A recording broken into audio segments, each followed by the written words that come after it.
میں ایک بات اکثر کیا کرتا ہوں کہ دیکھو کچھ چیزیں ایسی ہوتی ہیں جن میں میڈیکل سائنس کی ضرورت نہیں ہے، کھوپڑی کی ضرورت ہے. دیکھو ہم کو جو مذہب میں علماء کی ضرورت ہے نا، موٹی موٹی باتوں میں علماء کی ضرورت نہیں ہے. جب آپ مسائل کی طرف جاتے ہیں، فقہی مسائل، اس میں ضرورت پڑتی ہے جو لوگ اس فیلڈ کے ایکسپرٹ ہیں. جو موٹی موٹی باتیں قرآن و سنت نے بیان کی ہیں نا، ان میں تو عالم کو بھی دیکھا جائے گا کہ اگر یہی بیان کر رہا ہے تو یہ عالم ہے، اس کے علاوہ بیان کر رہا ہے تو یہ عالم ہی جاہل ہے. جیسے زکوٰۃ اسلام میں ہے یا نہیں ہے؟ ابھی تو قرآن میں جگہ جگہ ہے زکوٰۃ، اجماعی مسئلہ ہے. رمضان کے روزے فرض ہیں، 5 نمازیں فرض ہیں، ماں باپ کا احترام فرض ہے. اب کوئی مفتی صاحب بیٹھ کے تقریر کریں کہ اسلام میں ماں باپ کا احترام نہیں ہے، اسلام میں رمضان کے روزے نہیں ہیں، شوال کے روزے ہیں. اب آپ اس مفتی سے، کوئی جاہل گنوار دیہاتی اٹھ کے تقریر کرے یہ مفتی غلط کہہ رہا ہے، لوگ اس جاہل سے کہیں کہ مفتی وہ ہے یا تو ہے؟ وہ پڑھا لکھا ہے بھائی، تو ٹماٹر اگاتا ہے، پیاز اگاتا ہے، تجھے زیادہ پتا ہے یا اسے زیادہ پتا ہے؟ شریعت کی بات علماء سے پوچھی جائے گی نا. تو اس موقع پر یہ بات درست نہیں ہے بھائی. شریعت کی بات علماء سے پوچھی جائے گی، لیکن جو بالکل 2 اور 2 4 کی طرح اجماعی مسئلے ہیں ان میں تو عالم کو بھی پرکھا جائے گا کہ یہ اس کے مطابق بیان کر رہا ہے تو ٹھیک ہے، اس سے ہٹ کے بیان کر رہا ہے تو یہ عالم ہی ٹھیک نہیں ہے. تو وہ گنوار دیہاتی کہہ سکتا ہے کہ بھائی شریعت کی بات علماء سے پوچھی جائے گی، نماز پڑھنی کیسے علماء بتائیں گے، سجدہ صاحب کب واجب ہوتا ہے علماء بتائیں گے، رمضان کا روزہ کن کن چیزوں سے ٹوٹتا ہے علماء بتائیں گے. رمضان کا روزہ ہی غائب کر دیا تو یہ عالم نہیں ہے، جاہل ہے. یہ تو اجماعی مسئلہ ہے. تو خوب سمجھ لو، میڈیکل سائنس کے کچھ مسئلے اجماعی ہیں. میڈیکل سائنس سے مراد ہے انسانی صحت، اس کے کچھ مسئلے کیا ہیں؟ اجماعی ہیں. ان میں اگر کوئی میڈیکل رپورٹ آپ کے سامنے اس کے خلاف آتی ہے تو رپورٹ کو بکری کو کھلا دیا کرو آپ جا کے. سمجھ رہے ہو؟ وہ اجماعی کیا ہے کہ نیچر کی بغاوت کبھی بھی صحت کے لیے مفید نہیں ہو سکتی. یہ جو لڑکے ہاتھ سے خواہشات پوری کرتے ہیں یہ نیچرل نہیں ہے، یہ نیچرل نہیں ہے. یہ ڈاکٹر تو کہے گا باڈی کو کوئی نقصان نہیں ہے. دیکھو جو لڑکوں سے بدفعلی کرتے ہیں باڈی کو ان کے کوئی نقصان ہوتا ہے؟ مینٹلی بیڑا غرق ہو جاتا ہے ان کا. اتنا بیڑا غرق ہوتا ہے کہ لوط علیہ السلام کہہ رہے ہیں کہ تم عورتوں سے شادی کرو، وہ کہہ رہے ہیں ہمیں عورت سے نکاح میں کوئی رغبت نہیں ہے. وہ جو ہارمونز باڈی میں جو انسان میں خواہشات کو بھڑکاتے ہیں، ان ہارمونز کی ایسی کی تیسی ہو گئی تھی کہ نہیں ہو گئی تھی لوط علیہ السلام کی قوم کی؟ ابے کیا ہو رہا ہے، کیوں سمجھ میں نہیں آ رہا؟ تو اللہ نے آپ کے اندر ایک خواہش عورت کے لیے رکھی ہے، وہ ہاتھ سے پوری کر رہے ہو اور آپ کہہ رہے ہو کوئی نقصان نہیں ہوگا. تو کیوں نہیں ہوگا نقصان بھائی؟ جس کام کے لیے خدا نے پیدا کیا ہے، رکھا ہے، وہ آپ اس کے علاوہ اپنی پوری کر رہے ہو. یہ ڈاکٹر بیڑا غرق کر دیں گے آپ کا. میں کبھی بھی ڈاکٹروں کی فیلڈ میں ٹانگ نہیں اڑاتا، لیکن اگر ڈاکٹر ایسی باتیں کرنا شروع کر دے نوجوانوں کو برباد کر کے، اخلاقی برائیوں میں بھی اور جسمانی خرابیوں میں بھی، تو ہمارا فرض بنتا ہے کہ اللہ نے تھوڑی بہت کھوپڑی ہمیں بھی عطا فرمائی ہے، اس کھوپڑی کو استعمال کرنا چاہیے. چیز نیچرل نہیں ہے، وقتی فائدہ ہو سکتا ہے. میں مانتا ہوں وہ نقصان نہیں ہوتے جو حکیم لوگ بتا رہے ہیں کہ پتہ نہیں یہ ہو جائے گا، تو یہ وہ بھی ایسی چیزیں بتا رہے ہوتے ہیں جو غلط ہیں. لیکن میرے بھائی وہ فائدے بھی نہیں ہوں گے جو ڈاکٹر بتا رہے ہیں. ایک ڈاکٹر صاحب نے یہاں تک کہہ دیا کہ جو فحش فلمیں دیکھ کے یہ کام کرتے ہیں ان کو تو نقصان ہوتا ہے، جو نیچرل کرتے ہیں نا وہ ان کو نہیں ہوتا. ڈاکٹر صاحب سے کوئی پوچھے کہ جو فحش فلم دیکھے بغیر کر رہا ہے نا، وہ فحش فلم اپنی کھوپڑی میں چلا رہا ہوتا ہے پوری. نہیں یہی بات سمجھ میں، کیونکہ اللہ نے مرد میں جو جذبہ رکھا ہے نا، وہ عورت کو دیکھ کے یہ سیکس ابھرتا ہے. تو یہ کیسے ممکن ہے کہ اپنے ہاتھ سے خواہش پوری کرے اور عورت کا تصور دماغ میں نہ لے کر آئے؟ اور پھر وہ جو دماغ میں عورت کا تصور لاتا ہے وہ اپنی مرضی کی عورت ہوتی ہے، بہت ہی کوئی خوبصورت حسینہ لے کر آئے گا دماغ میں، اور جو حقیقت میں اس کو ملنے والی ہے عین ممکن ہے وہ اس جیسی حسینہ نہ ہو. تو جب اپنے آپ کو ایک چیز پہ سیٹ کر لیا تو جس پہ ہونا چاہیے تھا اس پہ سیٹ ہوگا پھر یہ. اب مجھے ایک بات بتاؤ، تمہاری کیا ہو گیا یار، میں سمجھ میں نہیں آ رہا. تم مجھے ایک بات بتاؤ، جو آدمی لینڈ کروزر میں گھومنے کا عادی ہو گیا ہو، اس کو گدھے پہ سواری میں مزہ آئے گا؟ ڈاکٹر تو رپورٹ پیش کرے گا لینڈ کروزر میں گھومنے سے بھی کوئی بلڈ میں کوئی کمی نہیں ہوئی، جتنے سیل ساری وٹامن سارے سب فٹ فاٹ چل رہے ہیں. اب گدھے پہ بٹھایا تو بھی بالکل ویسے. اب بھائی اس کو عادت پڑ گئی ہے لینڈ کروزر میں سفر کرنے کی. اب آپ اس کو پرانے زمانے میں گدا گاڑی پہ بٹھا رہے ہو, اس کی کمر کی ایسی کی تیسی ہو جائے گی, اس کا بیڑا غرق ہو جائے گا اور یہ ڈپریشن میں چلا جائے گا. تو جو لوگ ہاتھ سے اپنی خواہشات پوری کرتے ہیں, شادی کے بعد جو ان کی لائف ہے وہ لازمی ڈسٹرب ہوتی ہے. کچھ لوگ کہتے ہیں ہمیں کچھ نہیں ہوتا, اصل میں آپ کو پتہ ہی نہیں ہے کہ اگر یہ نہیں کرتے تو پھر کیا ہوتا آپ کو. سمجھ میں آ رہی ہے نا بات؟ ایک آدمی اندھوں میں پیدا ہوا تو وہ تو کہہ رہا ہے یہ نظر بدر کیا ہوتا ہے, بھائی کچھ بھی نہیں ہوتا, میں تو نارمل لائف گزار رہا ہوں. اسے کچھ دن کے لیے آنکھیں دے دو تو پتا چلے گا آنکھوں کے ساتھ لائف کیا ہوتی ہے اور وداؤٹ آئیز لائف کیا ہوتی ہے. تو جنہوں نے نہیں کیا ان کی شادی کے بعد کی زندگی اور جو کرتے کرتے عادی ہو چکے ہیں ان کی شادی کی لائف کی زندگی میں کیا ہوتا ہے فرق. اب اس نے کمپیئر ہی نہیں کیا ہوتا نا, اس کو وہ حیات ملی نہیں ہوتی, وہ لائف ملی نہیں ہوتی, تو کیسے کمپیئر کرے گا یہ. تو وقتی فائدے تو ہو جاتے ہیں, وقتی تو چھٹا لگانے میں بھی ہوتے ہیں بھائی, ریلیکس ہو جاتا ہے. تو ڈاکٹر یہی کہہ رہا ہوتا ہے کہ ڈپریشن میں جا رہے ہیں تو یہ کام کر لو تو ذرا ریلیکس ہو جاؤ گے. وقتی طور پر سب کچھ ہوتا ہے, فائدہ ہوتا ہے, لیکن اس کے دورس نتائج وہ نقصان دہ ثابت ہوتے ہیں. یہ ریلیکس ایسا ہی ہے کہ آپ اگر برداشت کر لینا اپنی خواہش کو, وقتی نقصان ہوگا لیکن آہستہ آہستہ برداشت کرنے کی عادت پڑ جائے گی اور پھر یہ ٹھڑک پیدا ہی نہیں ہوگی. لیکن جس نے اپنے آپ کو اس طرح ایک دفعہ کیا تو پھر ایک دفعہ نہیں ہوگا, پھر 2 دفعہ ہوگا, پھر 3 دفعہ ہوگا, پھر بار بار یہ ٹھڑک ختم ہونے کے بجائے اور زیادہ بڑھتی رہے گی. یہ نشے کی طرح ہے. یہ بالکل ایسا ہی ہے جیسے کوئی ٹینشن میں تھا, آپ نے اس کو تھوڑی شراب پلا دی کہ یار تھوڑا ریلیکس ہو جائے گا, تو وہ ریلیکس تھوڑی ہوگا, اب دوبارہ ٹینشن میں آئے گا اور جلدی آئے گا ٹینشن میں. پہلے تو ٹائم کے بعد آ رہا تھا, اب جلدی آئے گا ٹینشن میں. اب پھر 1 گھونٹ پیا, 2 گھونٹ پیے گا, پھر 1 بوتل پہ آئے گا, پھر 2 بوتل پہ آئے گا, پھر وہ بن جائے گا شرابی. تو اس لیے جو اللہ رسول نے کہا ہے نا وہ غلط نہیں ہو سکتا. اللہ میاں نے ہمارے لیے ایک ہی آپشن رکھا ہے بھائی, نکاح کرو. اور تمہارے لیے اللہ نے کس کو پیدا کیا؟ بیوی کو پیدا کیا بس. الا علی ازواجہم او ما ملکت ایمانہم, اللہ نے فرمایا صرف بیوی ہے تمہارے لیے. فمن ابتغى وراء ذلک, جو بیوی کے علاوہ کوئی بھی راستہ اختیار کرے گا, فاولئک هم العادون, یہ لوگ اللہ کی حدود کو توڑنے والے ہیں. اور ایک اور اخلاقی نقصان اس کا کیا ہوتا ہے, دیکھو فطرت کبھی بھی دھاندلی نہیں کرتی. جو لوگ خدا کو نہیں مانتے نیچر کو تو مانتے ہیں نا. ارے جو خدا کو نہیں مانتے وہ نیچر کو تو مانتے ہیں نا, کہ کائنات میں ایک نظم ہے, ربط ہے, جس کو وہ نیچر سے, میں آ رہا ہوں اپنے اصل ٹاپک کی طرف, یہ ذرا درمیان میں بات آ گئی, تو وہ نیچر کو تو مانتے ہیں کہ نہیں مانتے؟ تو مجھے آپ بتاؤ آج تک نیچر نے کبھی غلطی کی ہے؟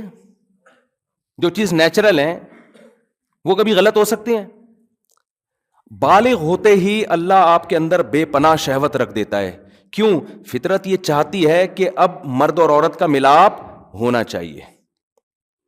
آپ نہ چاہتے ہوئے بھی شادی کرو, آپ قدرت یہ چاہ رہی ہے. اور آپ چاہو نہ چاہو آپ کے اولاد پیدا ہو جائے, کیونکہ قدرت کیا چاہ رہی ہے؟ زمین کو انسانوں سے بھرنا چاہ رہی ہے. یہ جو نسل بڑھانا ہے یا مرد اور عورت کا ملاپ ہے, یہ قدرت نے انسان کی رائے پہ نہیں رکھا, بلکہ انسان پر یہ مسلط کر دیا ہے کہ نہ چاہتے ہوئے بھی کرنا وہی پڑے گا جو خدا چاہتا ہے, جو نیچر چاہتی ہے. مثال کے طور پر ہم جو پانی پیتے ہیں, کیا ہم اپنی رائے سے پیتے ہیں پانی؟ بھائی پیاس لگ جاتی ہے نا, ہمیں قدرت پیاس لگا دیتی ہے. پانی کتنا پینا ہے یہ قدرت نے ہمیں ہماری رائے پہ نہیں چھوڑا, ورنہ ڈاکٹروں میں اختلاف ہو جاتا. کچھ ڈاکٹر کہتے ہیں 10 گلاس پینا ہے, کچھ کہتے ہیں 5 گلاس پینا ہے, کوئی پینا ہی نہیں ہے. تو پتا چلا 25-30 کروڑ لوگ تجربے کی بھیٹ چڑھ جاتے ہیں, مر جاتے ہیں پیاس سے. قدرت نے جو انتہائی ضروری چیزیں تھیں, جو آپ کی باڈی کے لیے بہت ضروری تھیں, قدرت نے کہا سائنس تو ترقی کرے گی پتہ نہیں کروڑوں سال کے بعد, لاکھوں سال کے بعد جا کے, اور کچھ چیزوں کی ضرورت آدم علیہ السلام سے لے کے اب تک انسان کو ضروری رہی ہیں تو وہ ڈاکٹروں کی, حکیموں کی تحقیق پہ نہ رکھو. باڈی خود بتائے گی کہ بھائی مجھے بھوک لگ رہی ہے. اس لیے آپ کسی بھی ڈاکٹر حکیم سے پوچھیں کھانا کھانے کا سب سے بہترین وقت کیا ہے؟ جب بھوک لگے, یہی ٹائم ہے نا. سارے ڈاکٹر حکیم کہتے ہیں بغیر بھوک کے جو کھانا کھایا جا رہا ہے اس سے موٹاپا آ رہا ہے, بربادی آ رہی ہے, بھوک لگے تو کھاؤ. یہی کہتے ہیں کہ نہیں کہتے؟ اس کا مطلب ڈاکٹر جو بات کہہ رہا ہے آپ کا معدہ بھی وہی بات کہہ رہا ہے, وہ آپ کو ڈاکٹر سے پہلے بتا دے گا. بلکہ ڈاکٹر کو بھی جب بھوک لگتی ہے نا تو تحقیق سے پہلے کھانا کھاتا ہے, پھر کہتا ہے کہ اب بتاؤ کھانا صحت کے لیے ضروری ہے یا نہیں ہے. یہ فطرت مسلط کر دیتی ہے، جو چیزیں آپ کے لیے ضروری ہیں ان کو مسلط کر دیتی ہے تاکہ آپ ان میں کسی سے مشورہ نہ لیں، آپ کی باڈی کی نیڈ بن جاتی ہے وہ۔ پیاس بھی ایسا ہی ہے، تو جیسے بھوک آپ کی فزیکل ریکوائرمنٹ ہے، باڈی کی ریکوائرمنٹ ہے، پیاس آپ کی باڈی کی ریکوائرمنٹ ہے، اس کو اگر آپ ڈیلے کرو گے تو باڈی کو فائدے کے بجائے نقصان ہوگا۔ اب مثال کے طور پر آپ کو پیاس لگ رہی ہے، ماہرین آئیں، فیملی پلاننگ والے آئیں، وہ کہیں کہ ایکچولی جتنی پیاس لوگوں کو لگ رہی ہے اگر اتنا پانی پی لیا جائے تو دنیا میں پانی کے ذخائر کم ہو جائیں گے۔ ایک مثال دے رہا ہوں، تو مانو گے ان کی بات؟ بولو نا کیا ہو گیا؟ اب بولو گے بھاڑ میں جائے، ذخائر کم ہو یا زیادہ، مجھے پیاس، تیری تحقیق پتہ نہیں کل غلط ثابت ہوگی، میں تو آدھا پانی کی کمی سے مر جاؤں گا۔ میں پانی کے ذخائر گئے تیل لینے، پانی چاہیے مجھے، پانی، پیاس لگ رہی ہے۔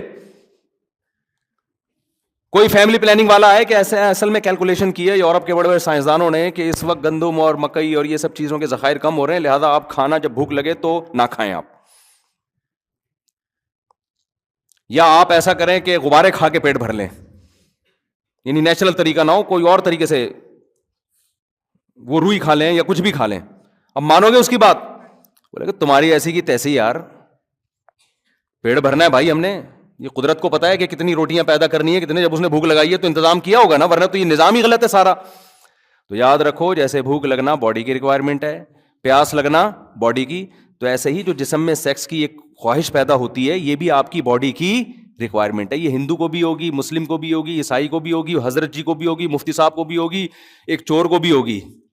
اس میں بزرگ بعد میں ہوتے ہیں، مفتی صاحب آدمی کیا ہوتے ہیں؟ بولو نا پہلے ہوتے ہیں۔ یہ ہر آدمی کا ہے، یہ باڈی کی ہے، باڈی کی نیڈ ہے۔ تو جب خدا نے آپ کی بھوک لگائی تو روٹی کا انتظام کیا اس نے نا، بارشیں برسا کے، نباتات پیدا کر کے، تو مرد کو جب اللہ نے شہوت کی بھوک لگائی تو اس کے لیے عورت کا انتظام اللہ نے کیا، عورت کو جب شہوت کی بھوک لگی تو اس کے لیے مرد کا انتظام خدا نے کیا۔ اب یہ دونوں کا ملاپ ہوگا اور اس کے نتیجے میں آٹومیٹیکلی بچے پیدا ہوں گے۔ ان میں کسی بھی پروسیس کو آپ نے روکنے کی کوشش کی تو فیملی پلاننگ والے تو خوش ہو جائیں گے، انسانیت کا بھی بیڑا غرق ہوگا اور خدا بھی ناراض ہوگا۔ سمجھ میں نہیں آ رہی میرا خیال ہے بات؟ کیونکہ اس کا مطلب ہے خدا کا نظام ہی غلط ہے پھر۔ اب جو ہاتھ سے اپنی خواہش پوری کرتے ہیں وہ خدا کو، اس نظام کو کیا کر دیتے ہیں؟ خلل پیدا۔ کہ خدا نے خواہش رکھی تھی تاکہ تم نہ چاہتے ہوئے، اب دیکھو جو آدمی سائنسدان ہے، پڑھائی والا ٹائم نہیں ہے اس کے پاس، ایکچولی ملک میں ترقی اور یہ وہ، بھوک لگ رہی ہے کھا نہیں رہا، نتیجہ کیا نکلے گا؟ وہ مجبور ہو کے کھائے گا، یار کھا کے پیٹ بھرو تاکہ میں پڑھائی میں زیادہ توجہ لگاؤں، یہی کرے گا نا وہ۔ اگر اس کی رائے پہ رکھ دیتے تو وہ کہتا کہ 6 مہینے بعد اکٹھے ایک ٹیکہ لگا دوں گا تاکہ میری جو کمی ہوئی ہے نا پوری ہو جائے، یہی کرے گا نا وہ۔ تو کھائے گا وہ کہے گا نہیں یار یہ کھانا ضروری ہے، کیوں بھائی؟ تاکہ میرا دماغ ادھر لگے پڑھائی میں، یہ خواہش میری پوری ہو۔ تو بالکل اسی طرح جب انسان بالغ ہوتا ہے، عورت بالغ ہوتی ہے، تو اس میں اللہ نے یہ ڈیزائرز پیدا کر دی ہیں۔ اب ان ڈیزائرز کا طریقہ یہ ہے کہ جو فطری نیچرل طریقہ اللہ نے جانوروں میں رکھا ہے وہ انسانوں میں رکھا ہے، کہ نر اور مادہ کا ملاپ ہو۔ یہ ملاپ آپ کے نہ چاہتے ہوئے بھی کیا ہوگا؟ یہ کرنا پڑے گا آپ کو، تاکہ آپ کا دماغ کیا ہو؟ اسٹریس آپ کی، بولو نا، ختم ہو، اور پھر نتیجے میں اولاد آپ کے ہوگی، کیونکہ قدرت اس کے ذریعے کچھ اور کام لے رہی ہے۔ وہ کیا ہے کہ قدرت نسل بڑھانا چاہتی ہے، اس لیے کہ آپ نے مرنا ہے آگے چل کے، نئی نسل نے آنا ہے۔ اگر آپ ہی ہمیشہ رہتے ہیں نا اس دنیا میں، آج جب آبادی کی بات ہوتی ہے نا تو یہ ایسے شو کیا جاتا ہے جیسے یہ آبادی ہمیشہ رہے گی، بھائی یہ تو سارے مر جائیں گے کل جا کے، بڈھے اور آہستہ آہستہ سب بڑھاپے کی طرف جا رہے ہیں، تو نئی نسل آئے گی۔ تو یہ سب چیزیں قدرت نے آپ کے اختیار میں نہیں رکھی، اگر آپ اس میں دخل اندازی کرو گے تو آپ کی سوسائٹی کو بھی نقصان ہوگا، کیونکہ قدرت مرد اور عورت کے ملاپ سے کچھ حکمتیں حاصل کرنا چاہتی ہے، تو وہ اللہ نے مرد اور عورت پہ نہیں رکھا ہے، وہ ایسا مسلط کر دیا ہے کہ نہ چاہتے ہوئے بھی ہوگا۔ تو اگر آپ زنا کی طرف جاؤ گے یا آپ ہاتھ سے خواہشات پوری کرو گے تو قدرت کا وہ نظام کیا ہوگا؟ الٹا ہو جائے گا، وہ خراب، جیسے کہ ہو رہا ہے۔ لڑکیاں گھروں میں بیٹھی بیٹھی بڈیاں ہو رہی ہیں اور لڑکے یہ کام کر رہے ہیں بیٹھ کے، ان کی خواہش یہاں سے پوری ہو رہی ہے تو وہ شادی کہاں کریں گے؟ وہ بھی ڈپریشن میں جا رہی ہیں، یہ بھی ڈپریشن میں جا رہا ہے، ایک سارا ستیہ ناش کر دیا پورے نظام کا۔ تو اس لیے شریعت نے حکم دیا اس میں اللہ پہ اعتماد اور توکل کرو، نکاح کرو اور توکل کس پہ کرو؟ جیسے بھوک لگ رہی ہوتی ہے تو کھانے کا انتظام کیا جاتا ہے, اور توکل کس پہ کیا جاتا ہے؟ اللہ پہ, کہ یار کھانا تو کھانا ہی ہے. آپ کے پاس پیسے ہیں, آپ نے کہا 2 روٹی کھا لی تو یار یہ تو خرچ ہو جائیں گے, کل کیا کروں گا؟ ابے بھائی تو کھا پہلے اس کو, کل کی کل دیکھی جائے گی, یہ ضروری خرچے ہیں. تو نکاح بھی کیا ہے؟ ضروری ہے, یہ تو کرنا ہی کرنا ہے. پیسے ختم ہو جائیں گے تو پھر دیکھیں گے کیا کرنا ہے, یہ تو کرنا ہی کرنا ہے. سمجھ میں نہیں آ رہی تو رہنے دو, جیسے چل لو ٹھیک ہے, پھر صحیح ہے. اور میں آخر میں ایک بات کہتا ہوں, مجھے پتا ہے نوجوانوں کو جب اس کی عادت پڑتی ہے تو یہ گناہ چھوڑنا آسان نہیں ہوتا, مشکل ہوتا ہے, یہ میں مانتا ہوں. جن کو لت پڑی ہے نا اس کی, وہ آسانی سے نہیں چھوٹتا. تو بھائی کوشش تو کرو نا چھوڑنے کی, جب ہو جائے توبہ کرو, کچھ صدقہ خیرات کرو. اس کا فائدہ یہ ہوتا ہے کہ اگر آپ توبہ کرتے رہے, گناہ چھوڑنے کی کوشش کرتے رہے, تو ختم نہیں بھی ہوا نا, کم از کم وہیں رک جاؤ گے آپ. اگر توبہ نہیں کی, چھوڑنے کی کوشش نہیں کی, تو جو یہ کام کرتے ہیں اگلا اسٹیپ ان کا اس سے آگے ہوتا ہے. پھر وہ پھر یہاں رکتے نہیں ہیں. خوب سمجھ رہے ہو, ڈاکٹروں کی خوش فہمی ہے کہ لڑکوں کو اس کام پہ لگا دیا اور وہ سمجھے کہ یہی ہوگا. ایسا نہیں ہوتا ڈاکٹر صاحب, جب وہ یہ کرے گا تو اگلا اسٹیپ اس سے بولو نا آگے کا ہوگا. کیونکہ خواہشات پوری کرنے کی جب غلط طریقے سے عادت پڑتی ہے, پھر انسان نئی لذتوں کی طرف جاتا ہے کہ اور کچھ کرو اور کچھ کرو. تو یہ جو یورپ جس انتہا پہ پہنچا ہوا ہے نا کہ لڑکوں سے بدفعلی, وہاں تو سب کچھ عام تھا, تو ان کو تو ضرورت ہی نہیں تھی لڑکوں سے بدفعلی کی. تو یہ اسی وجہ سے تو پہنچا ہے کہ ان کے ڈاکٹروں نے پروموٹ کیا ان چیزوں کو. تو اس لیے ڈاکٹر کی بات ضرور سنا کریں. ہم کوئی ڈاکٹر نہیں ہیں, ڈاکٹروں کی باتیں ڈاکٹروں سے ہی پوچھی جائیں گی. جب معین اختر نے سے پوچھا تھا کہ ماموں کیا کرتے ہیں, تو انہوں نے کہا ماموں کی باتیں کس سے پوچھی جائیں گی؟ ماموں سے. تو اسی طرح ڈاکٹروں کی باتیں ڈاکٹروں سے ہی, لیکن کچھ چیزیں 2 اور 2 4 کی طرح واضح ہوتی ہیں. ہاں کچھ چیزیں واضح نہیں ہیں, وہ تو ڈاکٹر ہی بتائیں گے. فارمی مرغی کھانی چاہیے کہ نہیں کھانی چاہیے, دیسی مرغی کھانی چاہیے, دیسی انڈا کھائے, فارمی انڈا کھائے. اب اس میں بڑی مختلف قسم کی آ رہے ہیں, ہم نے بولنا ہی چھوڑ دیا اس پہ. بھائی ہمیں نہیں پتا ڈاکٹر, کیونکہ ڈاکٹروں میں اتنا اختلاف ہے.